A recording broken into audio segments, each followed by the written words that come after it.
What's what libertarian is? I hear that all the time. Let me tell you what libertarian is. Libertarian is someone who says you can be as liberal or as conservative as you want to be. Just don't force others to be like you. Got it. That's what we are all about. We are all about long-term solutions, not short-term solutions. We're all about changing culture, not just changing law. Law, we have to remember something. At the end of almost every single law is a guy or a gal with a gun who will put you in a cage. And if you don't want to go in that cage, he or she is going to kill you. That means you only use law when it really matters, not just because I'm angry, not because I don't like you, not because you should do some activity I think you shouldn't do, or whatever the case may be. It's only for important things like life and liberty and property and things like that. That's when you use violence. That's when you use force. That's what libertarians are all about.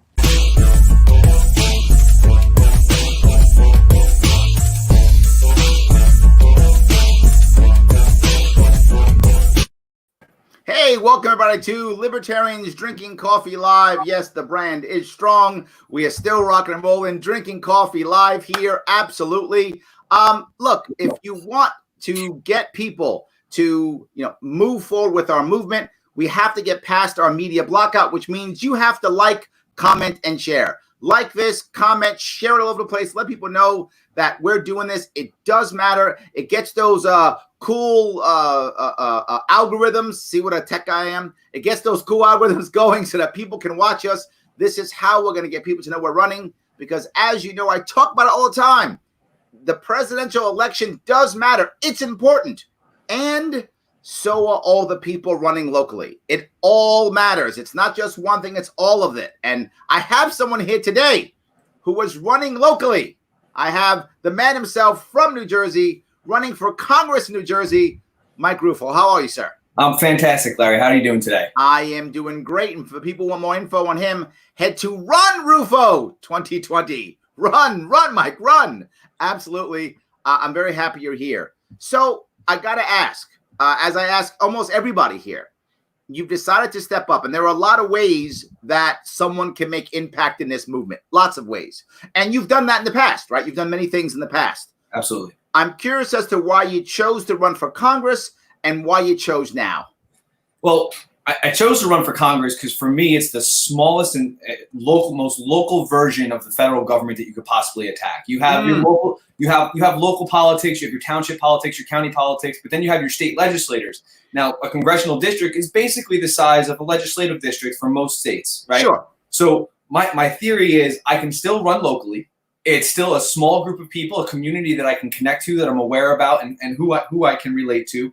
And I can represent them on the federal level, because for me, the federal level is the most intrusive part of the government that we deal with every day today. You have people from California dictating to people in New Jersey how their lifestyles are supposed to be. You have people in Oklahoma trying to explain to people in New Jersey how the beaches are supposed to be kept. You have people in Florida explaining to people in New Jersey how much money they can and can't have when it comes to to cleaning up for the snow and everything of the sort. So for me, having people thousands of miles away who have no idea what the socioeconomic situation is in New Jersey, writing law and dictating to New Jersey what they can and can't do, it's the most intrusive thing possible.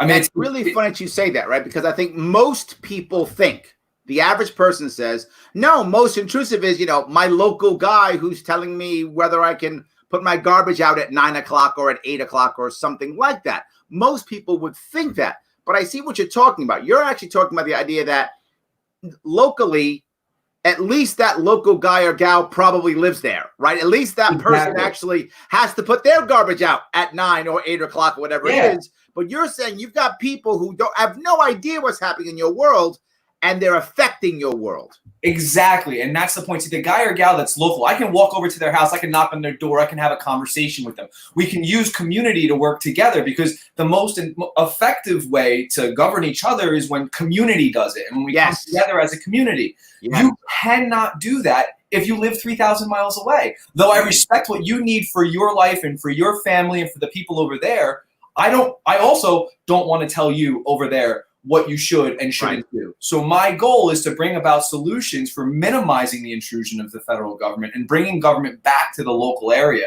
Just localization of everything is really what needs to happen.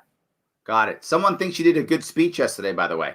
I did. I spoke in Point Pleasant for one of the Open New Jersey rallies. It was about 200 or so people towards the end of the rally. They had about 1,000 people there at one point, wanting to open up the state. It was pretty impressive for New Jersey, considering the demographic when it comes to voting and absolutely, yes. So I was very proud of that, and it was a Trump crowd, but nonetheless, we were all there for one reason. We were all there for liberty. We were all there for the freedom of speech, for being able to assemble and everything of the sort. So it was fun. It was a quick little 4.5 minutes, and I shared the stage with another member of the NJLP who's a nurse who gave her perspective as well. Lynn Genrich, I'll give her a shout out. She did a fantastic job as well. Nice. Well, it's funny you read it because someone's watching from California. And I don't think Wesley wants to impose his will upon you, though. I don't think Wesley does either. I don't think he does. He's just, thank you for watching, Wesley. I appreciate that. But no, I think your point, again, is two issues I'm concerned about here. One is you're saying that we have to be able to get the federal government out of our way because, as Joshua says, too totalitarian. Absolutely true. But you're also saying something else. When you went there to that beach, to what you felt was right for local New Jersey people, right, to open the beach up, to open the economy up, you also said, though, it was a Trump crowd. That's worrisome for us, right?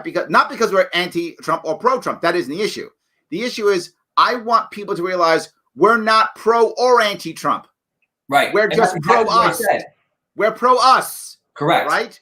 But Correct. The media is going to take that as, oh, they just love Trump, and that's the reason why they're doing it. They're not going to say, no, there's an actual, how were you, or can us get around that? How do we get around that?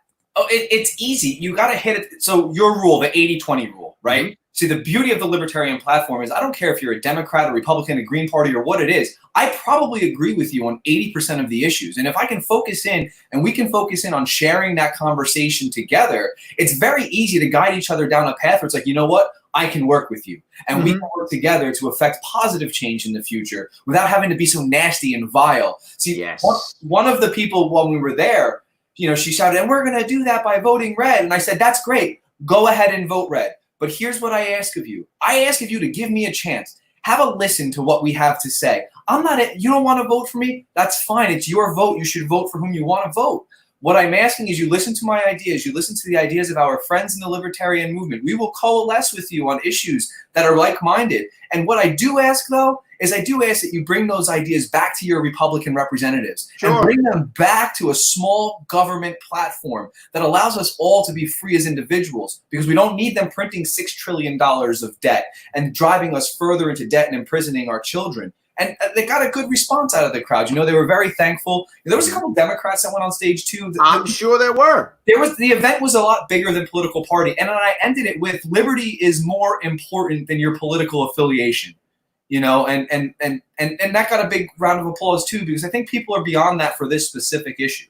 I like that. So talking about specific issues, COVID, you mentioned the debt. We could probably spend the next 6 hours talking about all the issues that we should talk about and discuss. Absolutely. But do you have a couple of them that kind of rise to the top for you? 1 or 2 or 3 or 4 that, even though there's many, which ones kind of rise to the top for you? For me, the most important one, Larry, is bringing the troops home. When I was in high school when 9/11 happened. I was a junior in high school. My father came home covered in dust hours and hours later. He was working construction in the city at the time. And I watched a lot of my friends sign up for the military, at the time, I'll admit I was a bit of a neocon in my mind, the terrorists, they're attacking us. I was young. I didn't understand the history of what we did in the 90s and what we did. Hold on. I got to tell you something. It's going to be, you'll like this. I wasn't young when that happened. Right? I'd already been out of the Marine Corps for 7 or 8 years when that happened. I'd been out already. I'd already served 7 years. I'd been out for like 8 years. And when it happened, I was in New York City. I saw the second plane hit. And I thought in my mind, I'm going back in. I literally thought I was going to call 1-800-MARINES because I know the number.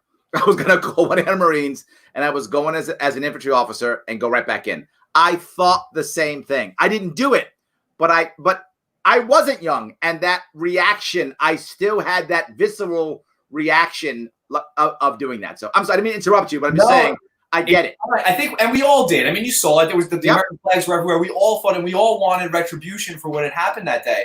But then this crazy thing happened, and they steered us towards Iraq. Yep. And they started talking about weapons of mass destruction, and they started talking about the things that Saddam Hussein was doing. And in the back of my head, I was like, but wait, I thought it was the Saudi nationals that did it. Right. Why are we attacking Iraq? And then they were talking about satellite terrorist groups and all of these things. And then a funny thing happened. So I started selling cars in 2006. I'm 20 years old, 21 years old. And I got one of the finance managers. He said to me, he goes, listen, do me a favor. Look up this guy called Ron Paul. So I looked up Ron Paul. And my mind exploded, okay? And from that point forward, I was like, this is terrible. Why are we here? We shouldn't be going there. We're wasting all of this money. We're bombing people that don't deserve to be bombed because they're so far away that the American people, they don't register it as normal deaths. They don't register it the same way. They register everybody as a terrorist because that's the country. And we falsely identify the people with the government. And it's not the same thing. We have to understand that government. Now, if you look at a lot of people, I'd go one step further. I think a lot of the people, as we look at them, not even as a country, we look at them almost as an area or just where the bad people are, right? We kind of just go, oh, it's the Middle East, therefore they're bad people. That's just kind of how we see them, right? Which is why if you notice where we're bombing, it's always somewhere around the Middle East. It's always, what is it, 7 or 8 countries right now that we're absolutely bombing, right? It's those bad people that we can bomb, and therefore it's okay. I completely agree. And we alienate human beings. I mean, they're human beings, and all they want to do is wake up in the morning, kiss their children, have breakfast, have lunch, go to work, earn a little bit of money, bring the bacon home for the family, and just enjoy their lives. Absolutely. And you know, unfortunately, we've gotten into this position, and it just needs to end. We need to bring them all home. I mean, it goes back to the national debt as well. Not only would you be saving lives in the here and now, you'll be saving lives in the future because the country won't be bankrupt. But isn't there an issue with the military-industrial complex in general, right? Absolutely. I mean, and my biggest issue I have, and the worry I always have, is the military-industrial complex is literally just a massive jobs program. That's what it really is, right? In the long run, it's a massive jobs program. And many Americans, because as you said perfectly, we've distanced ourselves from the people we're hurting. So we've decided, oh, okay, since we've distanced ourselves from the people that we're hurting, I don't mind having this cool job that somehow supports the military-industrial complex because that feeds my family, right? That gets my kid to college. That pays my bills. So if those people are bad guys, whatevs.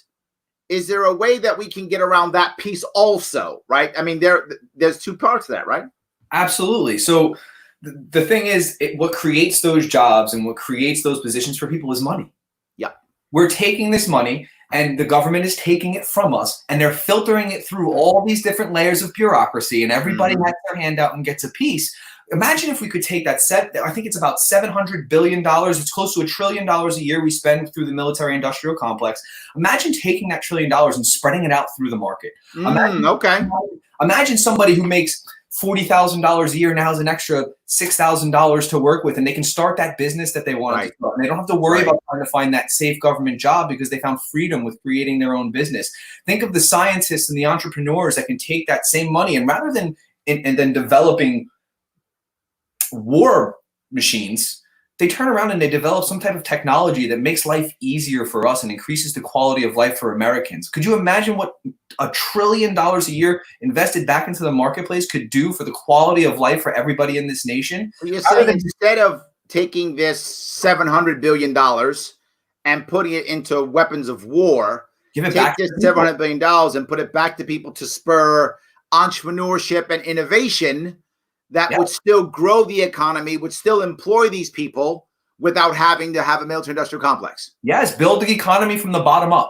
Give it to the everyday American. Allow the everyday American to do what's necessary to improve their quality of life. See, this whole idea of centralized planning, it just doesn't work. And every time we try to feed it from the top, it just comes tumbling down. It's like building a pyramid upside down. It doesn't work. People would just do what I tell them to do. It would all be perfect. I'm the leader. Just do as I say. Don't be human. Be a robot. And everything will be perfect. But we can't, but they won't. And that's the problem, right? So we give them the ability to live their lives the way they choose to. Absolutely. We'll be much better off. Yes. I mean, that's really my hottest topic. Now, you had asked what other ones there might be. No, but that was clear. I mean, that talked about a lot of different aspects, all based upon basically bringing the troops home. So, and then that's the thing, Larry. So many people come up to me when I have these radical ideas and I tell them I want to abolish the CIA, or I tell them I want to bring the troops home, or I tell them I wanted to get rid of the CDC and the FDA. It's all connected. Yep. You can't, so you can do one, but the problem is if you pull the plug on one, the other ones start to fall apart and it hurts people. Absolutely. I am a little bit more on the extreme side of it. Let's abolish it all. Sure. You know, I hear it all the time.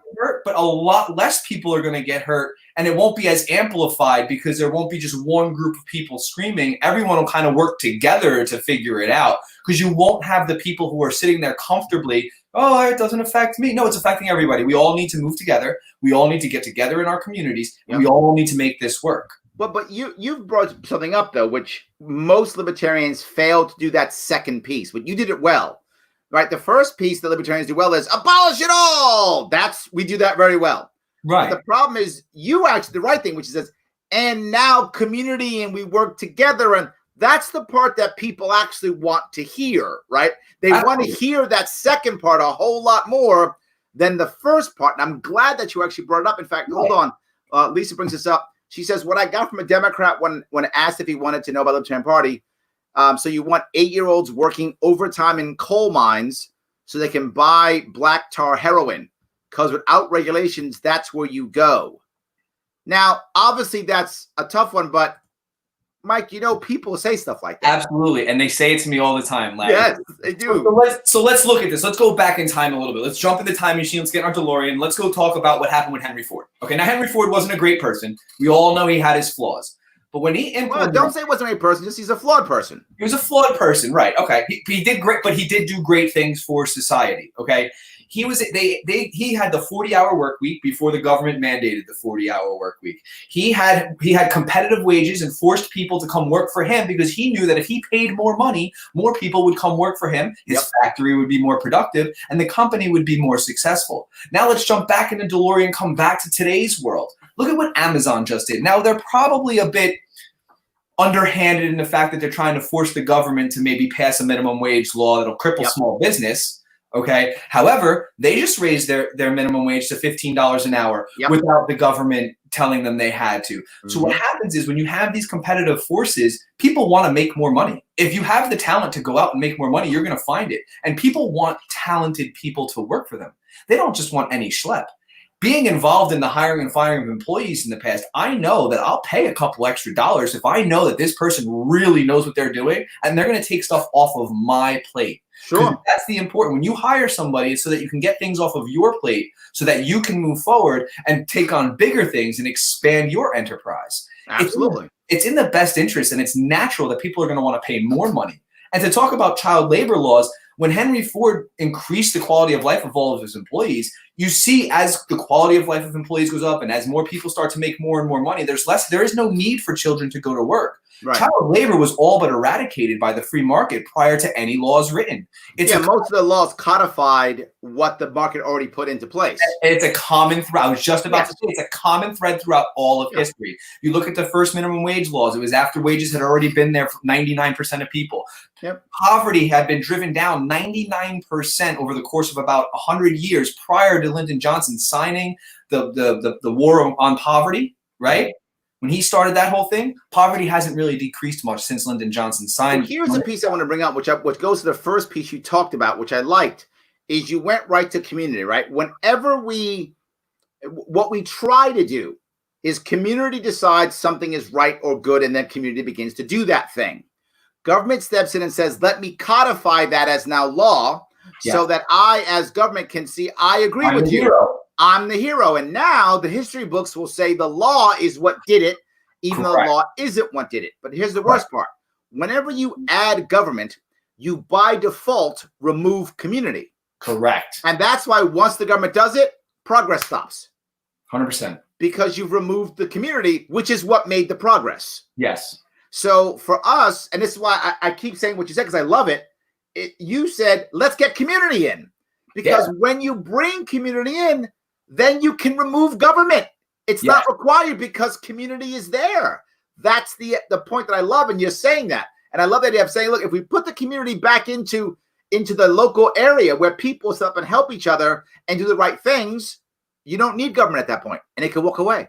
It's all about incentive, risk, and reward. Yep. Okay. When you remove the risk, there is no incentive because all you're getting is reward. Right. Okay. So what we need to do is people need, okay, there's bad, but the incentive then is to help your neighbor so that there is reward for everybody.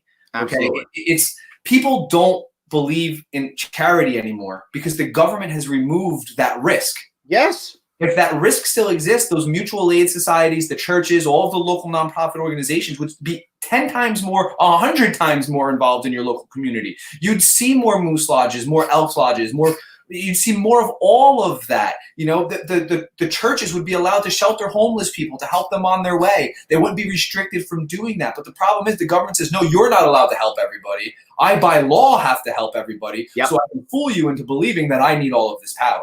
Absolutely. And the thing that I think is the funniest about that is if you look at the worst part, which is if you see someone on the street hurting, there are a lot of people who won't do anything, and they won't do anything for two reasons. Number one, they assume that somebody called 911. Exactly. They assume that somebody else called. did it. But if everyone assumes that someone calls, no one calls. Kitty Genovese. Yes. The story of Kitty Genovese. Yes. The young woman who was accosted and attacked and murdered out in the street, and everybody just watched because they all assumed. And in my borough, Queens. In Queens, we're all recorded as saying, well, I thought somebody else had called someone. Absolutely. Yes. So there is an issue that we worry about. You're totally correct. And the second thing is being sued. Well, that's an even bigger issue. But again, if we dismantle everything and remove that risk, because we know we have to help each other, and you're less likely to be sued. It all goes together. It's 100%. Such an interwoven spider web of nonsense and control that they've got us in a corner. And the only way to come out of a corner is to come out fighting. Yeah. I like that. All right. So we went down a long road. Yeah. You got another one for me or no? Yeah, I do. See, the thing is, they're all so similar because they all have the same core problem, right? Somebody in the comments had brought up, what's your view on social safety nets? Hold on, okay, go ahead. Yeah. Benjamin Mack. So I'm gonna get personal here. Okay. So my parents got divorced when I was 5, and my mother, I've lived with my father for my entire life until I was an adult and moved out at 20 years old. My mother's been on Social Security disability her entire adult life and my entire adult life. And before that, she does get assistance from the government. However, my brother and I have sent her money regularly, on the regular, our entire working adult's life to make sure that she could actually have a quality of life that's worth living. And had she needed more money, I would more than do that for my mother.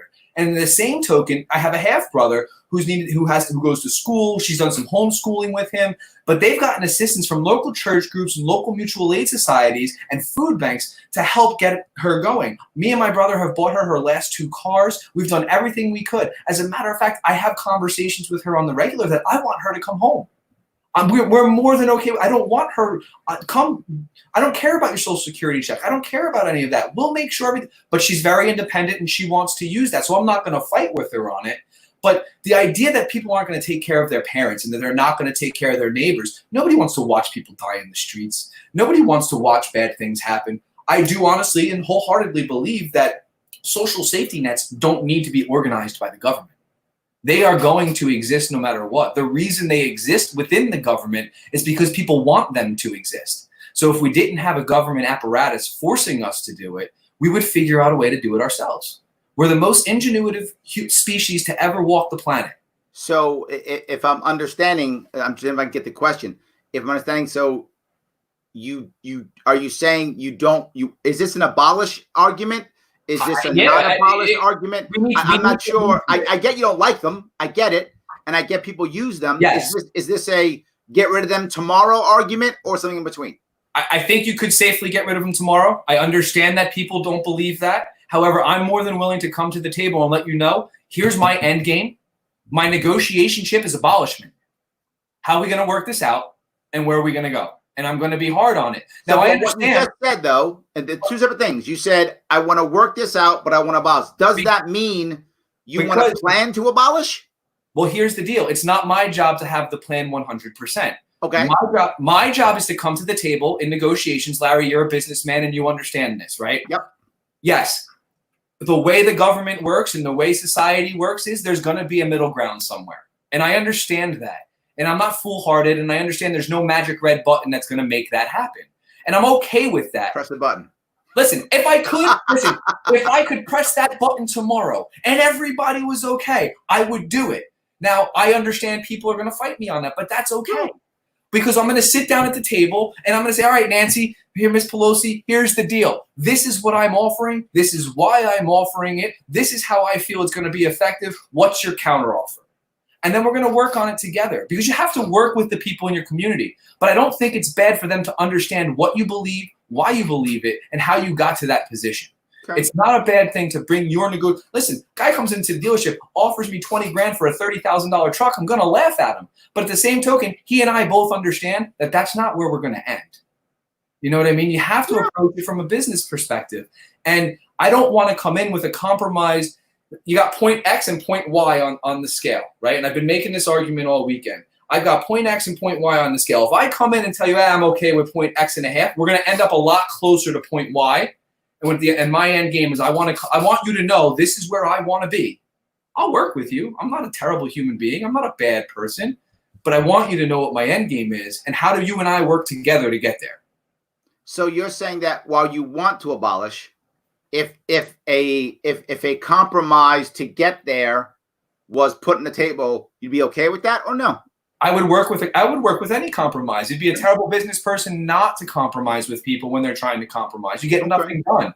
But it's important that they understand how adamant and passionate you are about your position and where you end up being, so that you can end up as close to your position as humanly possible. Got it. Okay, so I got two so far. I got military-industrial complex, bringing the troops home, and which kind of dovetails into deficit a little bit. And I also got that you want all the social safety nets.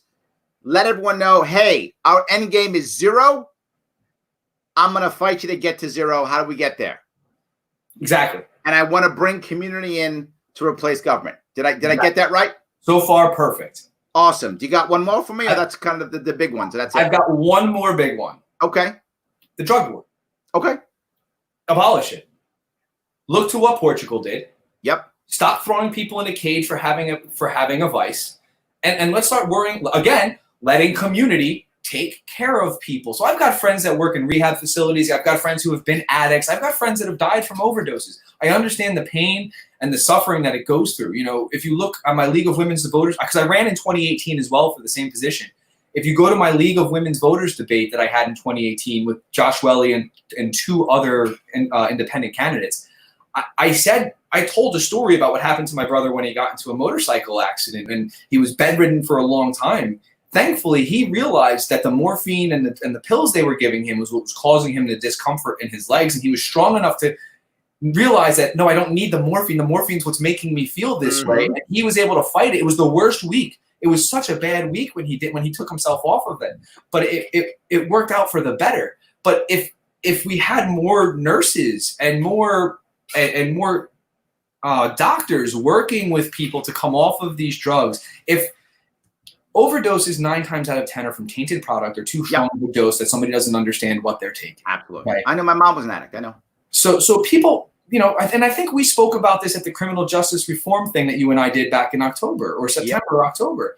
You know, people, they go into this place and they start using these drugs because they're in a bad space. And we ostracize them from community and we turn them into criminals, which makes them feel even worse. When they need community more than ever, we pull them away from it. They need their neighbors to give them a hug. They need somebody to buy them a sandwich. They need somebody to make sure, go to the gym with them, to get them out of their funk. You know, they don't need to be ostracized and cast off into dark shadows of society as they hide and wallow in their pain. They don't. I always say the same thing. I don't know whether it's the first I love you or the 300th I love you that's going to get that person to get their life together. But we got to keep giving them the I love yous. They need until one of them hits. Right. And then the other part of it is because it's illegal, you have black markets. Yep. And we go back to the same thing that happened with the prohibition of alcohol. And people were dying from alcohol, though it said the government was poisoning those alcohol things that the people were taking to dissuade them. Nonetheless, you know, people, it wasn't taken care of. People didn't care whether or not the person lived because they weren't about customers. It was about getting over on the law. Yeah. But if you had customers and you had a proper facility run by nurses and doctors and people who understand the dosages and everything of how it works, you're 10 times less likely to have those, maybe 1,000 times less likely. And again, anybody who's watching who doesn't believe me, I point you to the Portugal model. Yep. In less than 10 years, Portugal went from the highest rate of overdoses in the European Union to the lowest rate of overdoses and deaths in the European Union. And they decriminalized everything. Yep. It's still illegal. However, you can't go to jail for it. Yep. The worst that might happen is a fine. And instead of dropping you off at jail, they drop you off at one of the clean sites. Yep. You know, I got to tell you, people often have tried to attack me when I talk about this, and they say, "You don't understand, Larry. My son died the drug overdose. Drugs killed my son." And what I always tell them, and people don't like it, but I tell them, I'll tell them to their face. I'll say, "I'm sorry. May I ask you how your son died? Was it that maybe he, as an example, had a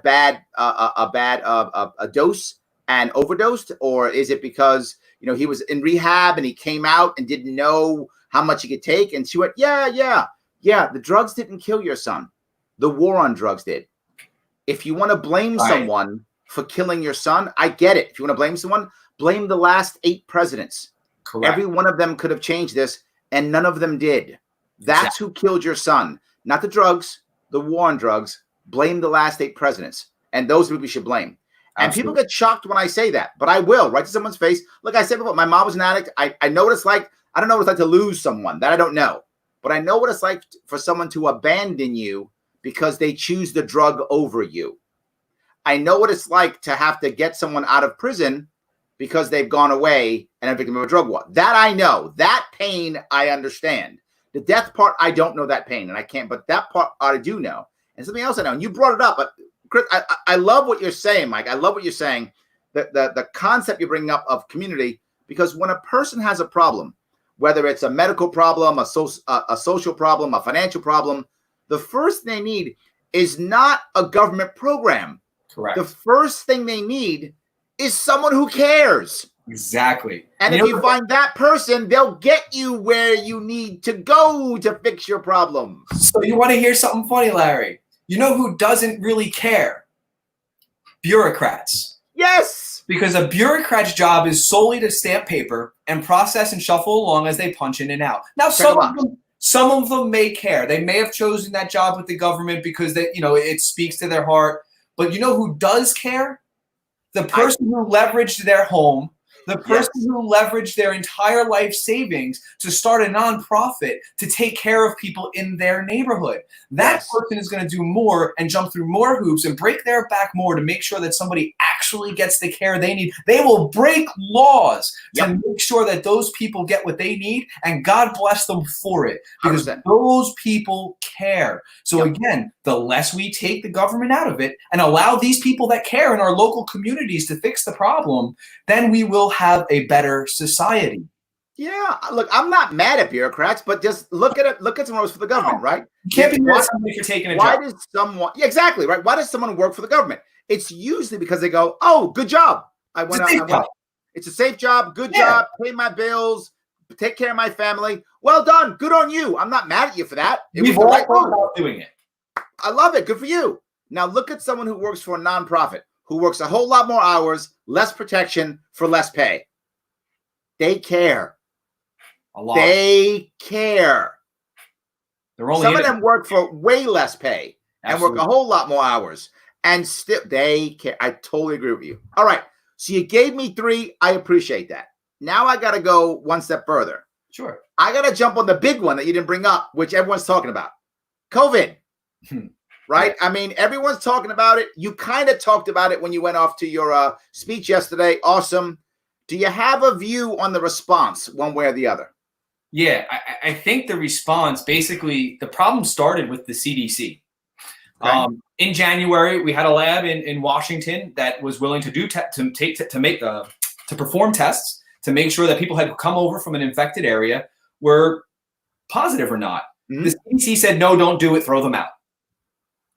So again, because that lab had to go to a centralized organization 3,000 miles away, that had no idea what was going on in that community, it delayed the testing and every response the government could have had or should or shouldn't have had by 3 weeks. Yes. Which exponentially grew the problem. Yes. Then there's another problem. Okay, everybody's got to wear PPE. We recommend PPE.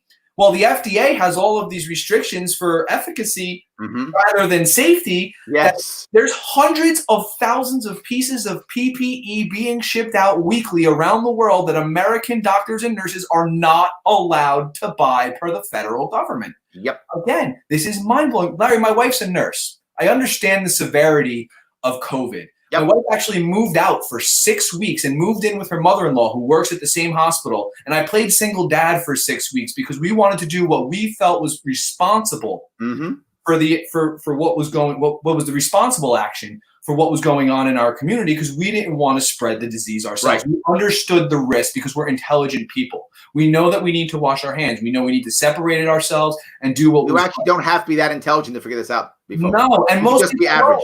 Larry, we were booming in the beginning of March selling cars. And then right that week, right before it got shut down, it was a ghost town. Why? Not because the government told everybody to stay home, but because everybody started to elect to stay home. Yep. There was people asking to be laid off. Yep. There was people who were okay with being laid off because they knew they would get their unemployment and they wanted to fight because, listen, people did a good job in explaining the severity of it. I had told everyone we were getting shut down 2 weeks earlier because I had a little bit of an inside track as to what was going on in the local hospital. It's real. I think you should take your precautions. But again, like you say, behind every law and executive order is a man or a woman with a gun who's willing to bring you to jail and kill you if you resist. Yep. This is not the right way to do it. Criminalizing freedom and criminalizing people's right to safely, because if you're not doing it safely, you're being irresponsible, but to safely exchange with their neighbors, to be able to provide sustenance for their family is the absolute most tyrannical thing you could possibly do. It's some of the same tactics that the king was making in the 1700s, preventing people from trading with certain groups and whether they can or can't, that led to the revolution. Now, I understand people want safety, and I get that. But we also have to understand that the people who want to go to work and earn money for their family, they want safety too. And if you give them the tools and you allow the market to provide them with the proper PPE, or you allow the market to provide them with the proper testing so that they can make sure that they are or do not have it, then they will do it. And they'll look in on themselves. But when you start putting in all that government force and you start threatening people with jail, threatening people never gets anything good out of them. No. When was the last time you threatened to fight somebody that you had a good negotiation with them? Never. Work. So you're literally threatening to fight the people and not giving them all of the information because your centralized organizations are withholding some of it and telling people not to do certain things. Yep. Whereas if you would just release the reins and let the market do what it has, let the local doctors, the local nurses, the local NABs, the local scientists, everybody work together, we would have welcomed the conspiracy theories would not have been there. Sweden already showed us. Yeah, Sweden showed us. Their rates are very similar to ours, and there was zero lockdown. Yep. It's difficult, and it's a very hard topic. And I understand that people are passionate about it because, listen, Absolutely. If you're somebody who's in one of those brackets that's very, it could kill you. And 100%. I understand that. I have two people in my life who are over 80 and have pre-existing conditions. One is diabetic and has asthma, and the other one is actually on chemo. So those two people, both over 80, both. I don't go see them. Literally, I literally drop stuff off of them at their door, masked up and gloved up. I love them. I'd want to see them, but I don't because I don't want them to die. Right, Larry, I didn't go see my father for 6 weeks because my father's 60 years old. He's got AFib. He's got a heart condition. He's he's not the thinnest of guys, but he's still in good shape. He's in great shape for a 60-year-old. You know what I mean? But I don't. He's in an age bracket that worried me, so I didn't go see him for 6 weeks. The one time I did go see him, I rolled the window down on my car 1.5 inches, and we talked to him through the window of the car from the other side of the car because my daughter wanted to see her grandfather. Absolutely, yes, 100%. No, and I think people, and no one told me to do that. I did that because I because I know I care. Yes, because I care. Everybody cares, and that's the problem. So that boils down to the division. It boils down to people being divided for political reasons. Yes. I mean, there's a lot of that, Larry. I mean, it's hard to overcome, but I think if you approach it from the right angle, people will listen. So let's cover both of those pieces. You went down to a piece that gets me to two other questions I want to ask you. First thing I'll talk about, which goes directly to from COVID now to what you talked about people being divided. How do we get around the fear? Right? There's a lot of fear out there right now. Fear of COVID, fear of the Chinese, fear that Trump's going to kill us, fear that Biden's going to socialize us, fear that everything bad is going to happen. And the media is going out of its way to shove it down our throats. If you watch TV, they have a body count, right, on who's dying. The New York Times posts the names of 100,000 people who died. I mean, just fear is boom. How do we get around people just going, I'm scared, I'm going to make a bad decision, I'm going to go back to my old ways and put the same people back in to do exactly the same thing? How do we get around that? We lead by example. We lead by example. We do what we're doing right now, Larry. We have conversations with people. We get out into the community as best we can, whether it be digitally because of COVID or at events like I did yesterday. Whatever, you have to get out and talk to people. People don't know that it's okay because everyone's telling them that it's not. That's right. Yes. And as long as we do that and we keep driving home the message, we'll bring government back to the local community. And then the local community will start taking care of people again. And all of those fears will start to dissipate. People will be less afraid because they won't be waiting for this far off authority to come and take care of them. They know that Joe across the street is going to be there for them. They know the Mutual Aid Society around the corner will help them out if all they do is go knock on the door. People don't even know that the Elks Lodge and all of the Moose Lodges actually have community fundraisers, and they actually go out and help people that are in bad. They just think it's a big drinking club, and that's not what it is. That's been lost on people because the government's made it lost on them. Right. Well, look, that means you're gonna need Facebook ads. You're gonna need your travel time. Look, if you live in Jersey, let me tell you something. If you live in Jersey right now and you've got a couple bucks, why don't you help this man out? Head on over to Run Rufo 2020.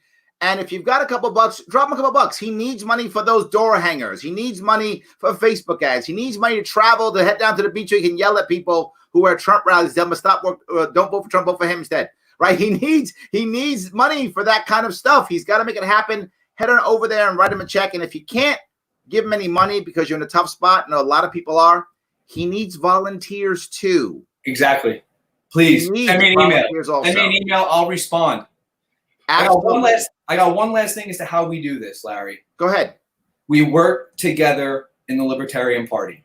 There was a lot of division this weekend. And Yes, there's a lot of people that are very upset. And I'm speaking to the libertarians that are watching this right now. We need to make sure that we're able to coalesce together. This ticket that we have, this Jorgensen-Cohen ticket, takes every corner of the party, and it represents us. Do not be afraid to go out and volunteer for this ticket. This should be the most energized that our base has been. This drive, this campaign is going to bring us home more hardcore activists than we've ever had. Okay, you're going to get more people that care what's going on. The same way that the Mises Caucus and Josh Smith have been doing that for the last year and a half, that's what we're going to get out of this, and it's going to come from all angles. You're going to get your volunteerists, you're going to get your pragmatists, you're going to get your Mises Caucus types, because everybody is going to be able to hear this message, okay? Josh Smith, for me, has been such a mentor. He's been one of the phone calls I've had with him, the things that he's taught me, the things that he's helped me along with being able to build the community of people that I have in New Jersey helping me out has been phenomenal, okay? Larry, I'm going there. I think Josh needs to be our chair. But at the end, where you want to go, brother. Say what you want to say. I'm going there. I want Josh to be our chair because I know from my personal community. Listen, I came in very pragmatic. I don't really care for the pragmatic, for the radical. I've become more radical over time. I think you and I are very much alike. You brought me into the party. Everything that was going on in 2016 drove me to watch the convention. I saw your VP video. You're the reason I'm here. Thank you, brother. Thank you. You're the reason I volunteered. But the reason I've been is I got very jaded for a little while.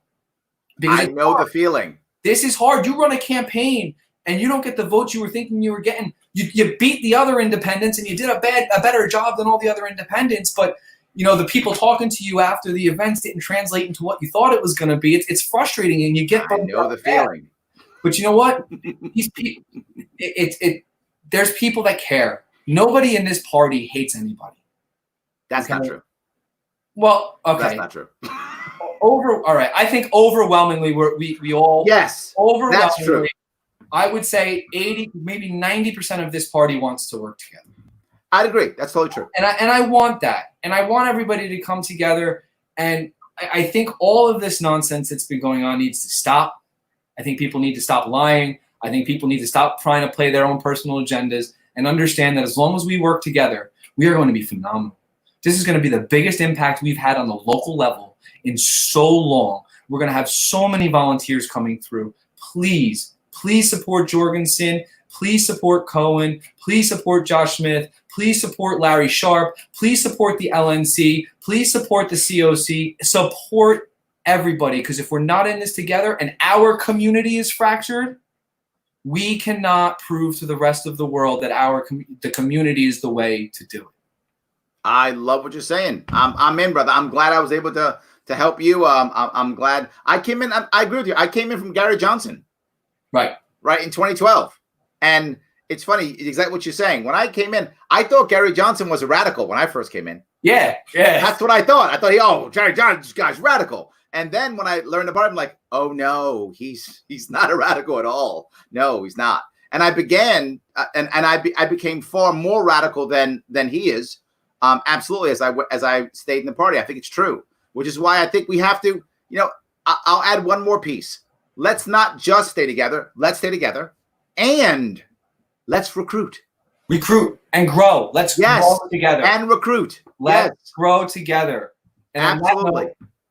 Guys, you can find me on Facebook, Twitter, and Instagram at Rufo for Congress. There we go. I fully expect to be at 1,000 followers on Twitter after this interview. I love it. Go to town. Get my net as big as possible, because Twitter is where I'm most active, and that's where I need you in social media. So let's go there then. All right. I know you're running to win. I know you want to grow the party. I know you want to support the Jorgensen Cohen ticket, as we all do. What happens if you don't win? Have you decided what a secondary win is? For me, it was easy, right? Running for New York governor. If I lose, I get ballot access. Very easy secondary win, easy consolation prize. Not so easy for everybody else. But have you decided what is a win? Every time I talk to people, I have wins. Yesterday, how do you measure that? Yesterday, I won because I had multiple people ask how to get more information from me, and I had multiple people come up to me and have private conversations after I was up on stage. That's a win, Larry. That's a seed planted. That's somebody else who's going to go off and contemplate everything that they thought in the past. And maybe they convert and maybe they don't, but now I've got them thinking. You can't convert people and you can't win until you get them thinking. Yeah, but hold on now. You know this as well as I do. If you win this thing, you're a hero. Nobody cares what you did. They just go, oh my God, he's the hero. Absolutely. He's awesome, right? Yeah. If you lose this thing, there comes Michael screwed up, wasted my time and money, blah, blah, blah, right? All that kind of stuff, right? That's what comes right after, right? My question is, how do you measure a win? Like, how do you say, well, I raised X dollars. I brought X people into the party. I got so-and-so new members. I got Bob Jones to talk about this issue. I got on TV. I got all of that. The reason why I say it is when people get mad at me and say, well, Larry, you didn't do well. You didn't win. I go, yeah, I got ballot access and I got 100 new libertarians elected in my party the year after. That's my measurable win. And most people go, oh, yeah, that's good. And conversation's over. How do you say, well, I know I didn't win, but I got this thing, so I won. So everything you just said is really how I measured my success in 2018. Okay. The amount of volunteers that started showing up at our meetings. Our Central Jersey Libertarian group has grown tremendously. It's a lot. That's great. It's a lot because of the work of Dan Kraus, the current chair of the New Jersey Libertarian Party. He's a phenomenal organizer. He's a phenomenal leader. And everybody who wants to reach out to him to help New Jersey, please do, because he is the absolute man right now in New Jersey. Also, when I sat on stage in that debate that I told you about with the League of Women's Voters, I drove home my localization message so hard with a pivot on every question. back to that thing. And I kept drumming home the 10th Amendment and states' rights and how that's a state's issue. I want the federal government out of that because of XYZ. That 3/4 of the way through, eventually, the Democrat started using the same point. Wow, that is good. I like that. So when you turn around and you get somebody from a party who typically does not use the 10th Amendment as their reason, because that would require us shrinking the size of the federal government, right. to go ahead and say, well, I do believe in the 10th Amendment and I think it applies here and this is what we should do. He read the room. He saw I was having an effect on the potential voters in the room, and he jumped on the bandwagon. Larry, that's having an effect on an election. I love it. That's a very good measurement. I love that. That's moving the Overton window. That is how you measure whether or not you succeed. Yeah, I might have got smoked on votes, but tell you what, I promise you the next time that person campaigns, they might lean a little harder on that 10th Amendment on certain issues. Because I agree. Because people believe in localization. So for me, I think you're right. All of those things are measurements of success, and we keep track of those, and I try to keep track of as much of it as I can. I mean, listen, I know there's people on the New Jersey State Board that are involved in our party and on the board now because they came to our criminal justice reform thing that you and I did back in September. You know, you came in, we had Maj there, we had Reverend Charles Boyer, Lions of Liberty, shout out to them. You know, go download their podcast, John Odermatt and Felony Fridays will give you everything you need to know. Make sure those people, those are the ones, we got to make sure they're the ones that come in. When they come to our events, and if one person out of 100 signs up to the party and starts becoming an activist, I won. Yes, I agree. Awesome. Look, I love everything you talked about, but it goes to your final slogan, which is? Legalize freedom. There we go. Legalize freedom. Freedom has literally been criminalized. Yes, it has. We have criminalized freedom to the core of the phrase. Absolutely. Hashtag legalize freedom is my thing. Throw it everywhere. Attach it to my name in all of your tweets. Hashtag. Let's get the message out. I love it. Well, Mike, I want to say thanks for coming. I appreciate this. This was good. Larry, thanks for having me, man. I really appreciate it. I've been wanting to do this, and I'm glad we got set up. 100%. And by the way, guys, if you want more information on him, please, it's Run Rufo 2020.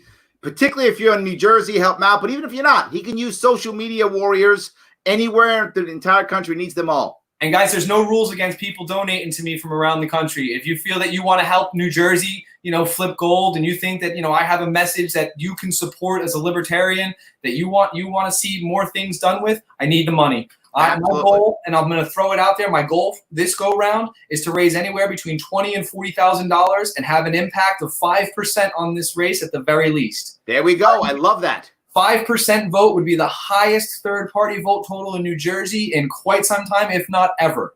If we can do that, it's going to be because of you. I need your help. Please go to my website, /donate, and throw whatever you can. If you can, I don't care if it's $1, $2, $3, $4. It doesn't matter. Every penny is going to matter. I love it. There we go. All right. Thank you, my friend. I appreciate it. I will talk to you soon. Thank you, everybody else, for watching. I appreciate it.